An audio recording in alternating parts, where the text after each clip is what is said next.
Tapos balay mga idol kay rest din na po nato no.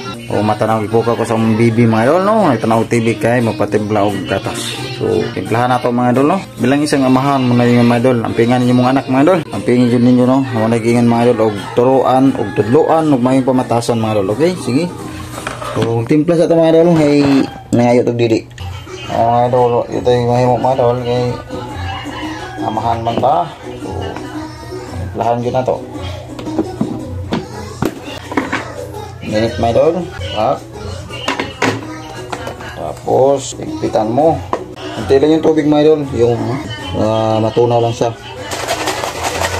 I-check mo mga idol hanggang ma-check lahat. Yan. Na. Sagyan mo ng tubig. Yan.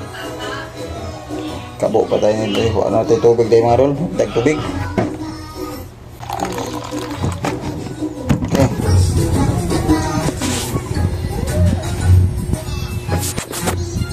Katulgo na mo nang nangayo.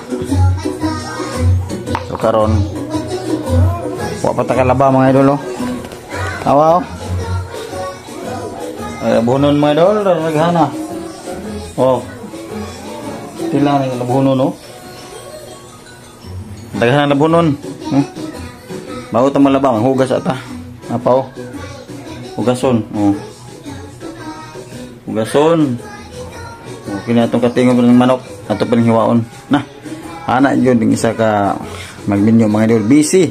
Daghan yung trabaho mo nang kung ikaw mo maplano magminyo, una-unaas makadaghan. Una-una kung sakto na ba ang imuhang buhaton no. Kaya basig magmahay ka. Sige ka kagwanta. Biyaan rin mo imong pamilya. Mo nang masulod yung relasyon. Iyohon yun mo no. Kung unsa joy unod sa pagminyo nimo no, pagminyo unsa jud trabaho nimo, unsa jud purpose, unsa jud tanan kahimtang nimo diha ikaw ay masuos ka minyoon, lisod kayo mga idol. Sabi kayo sud man nagiingon mga idol, hunahuna sa makadaghan bago ka magdesisyon. Yan mga idol no, kay ang lami kay isa ra na, pero ang kasakit, ang kaguol, ang kaproblema forever na nimo madawat ikaw maminyo. Oh, yun lang po mga idol no. Ang advice lang ako mga idol, pag eskwela sa anton na muhuman ka sa imong kurso o pagtrabaho. Yan, pagtigom, pagbalayadaan o sa pagka magminyo para ready ng tanan. Pero wala na problema. Thank you for watching mga idol. Bye bye.